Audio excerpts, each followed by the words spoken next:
Hello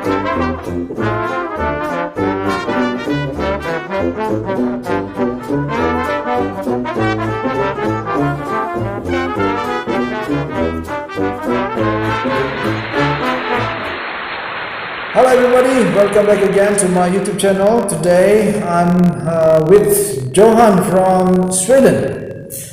Johan came to Indonesia first time as a tourist, but now he kind of enjoy living here in Indonesia. Johan, you said that you want to tell your stories, interesting stories, as long as you live here in Indonesia. Can you tell your story? Well, like you said, it has been a while since I've been here. I've been here for almost 2 years now. I came in 2021. Yeah. So of course I have explored some things that was totally different for me from when I was a tourist. Okay. Because of course when you are a tourist you don't realize things that you see when you live in a place, in a country. Yeah. So the thing is that the first thing I would say is the seasons. That my first impression of Indonesia is that it's during the time when I arrived, it was in June, I guess, in the end of June, and it was a lot of rain during the time. So I realized that the weather is quite that it rains a lot here. How is the weather in Sweden? How's the difference between the weather in Sweden and weather in Indonesia? How much is different? The difference is that the first thing is that in Sweden, since we are a European country and especially in the north of Europe, so we have 4 seasons. We are a 4-season country. So it means that on the winter it is not rain too much. It rarely rains in the winter. And then during our summer and during the spring, it starts to rain more. But of course, the total difference is the weather, and Indonesia have 2 seasons, right? There is the rain season and there is the dry season. So during the rain season, personally, I don't like rain too much, but for me it feels a bit better when it rains because it's getting a bit colder. So since I am from a cold country, I'm feeling maybe more comfortable if it's not too hot. But it's important to know that I really enjoy the heat. Alright. So you come here as a tourist, but now you come here, you plan to work. Do you plan to work here?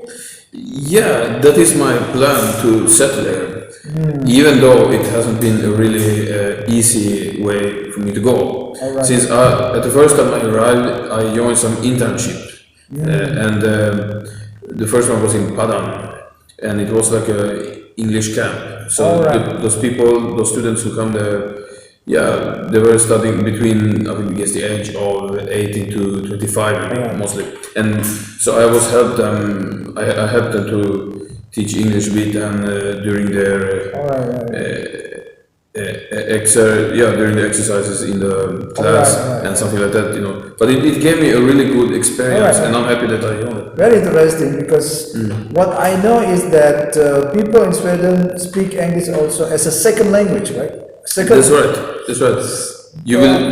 You will see if you come to Sweden. For many people, maybe they will be surprised because actually we are not in an English-speaking country. From the beginning, we have Swedish as our first language. But since we have become, Sweden is a really international country, so you can find people from anywhere, and even though we are a small country, so that's why many people learn English, because we are forced to speak English. Forced to speak English, so people coming from, it means that there are many people from other countries also. And then you can practice your English with them. So it means that you are good in socializing with many people coming. That's right. Even though it is a challenge, because most of people that are immigrants actually, and they are from the Middle East and Africa, and many of them are not really good in speaking English. So, but in my country we have a system, so all the people that arrive, immigrants and foreign people, they have to study in the classes. So they are able to study Swedish and also English. So English is language we use when we are coming from different countries. Yeah, that's right. That's right. Or communication language. Communication. But the first language is Swedish, and if you're really serious and you want to stay in Sweden, then of course you should know Swedish. Right. But you study also English in your school, right? That's right.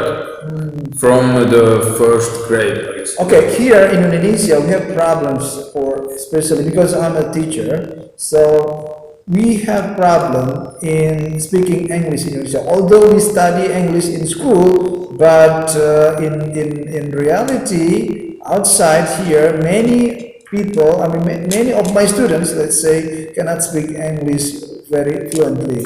So, do you think that speaking, if you want to speak English, it means that we have to speak with people, I mean, we have to practice with many people like that. I mean, we cannot just study English in class and then we don't use it outside, right? So that's how you feel, right? So you can practice more with other people coming to your country, so you can improve a lot faster. Yeah. Yeah, that's right. That's right, and also because of that modern era today, most of things are in English. I mean, especially, I don't know in all countries, but especially in my country. If you're watching a movie, if you're playing video games or anything, social media, so in that way, people learn English through music, of course. Yeah, but if you meet people in person like this, for example, so we are forced, right? We are forced to communicate in English, right? That's right. So it will make it much better. So I think maybe it's tips for for my students. So we have to find people maybe from other countries, so then you are forced to speak. It can motivate them. It can motivate them. Okay. So any interesting stories you find before we close our program here that you want to share with me here about your experience in Indonesia that you cannot forget like that? Well, I have been through many things during my time in Indonesia, but I guess that one special memory I had was when I stayed in the kampung, in the village. It was in Mangalan. Maglan. Yeah, Maglan, in the central Java. I see. Yeah. Because it was a really special feeling to live there because it was like a guest house, we can say. Okay. And it was both a cozy feeling, but also a bit scary because there were a lot of insects all over the floor. They were crawling on the ground, and I was not really used to that.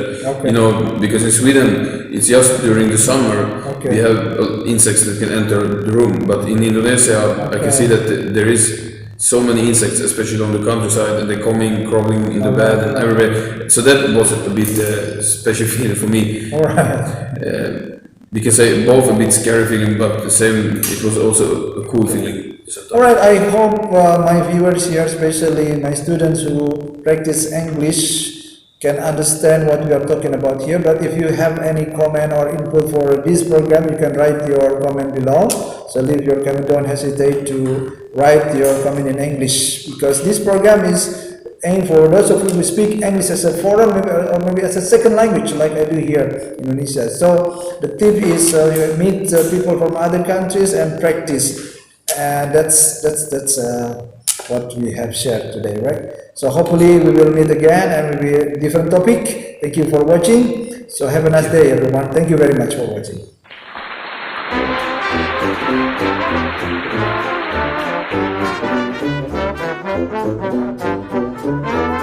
Thank you.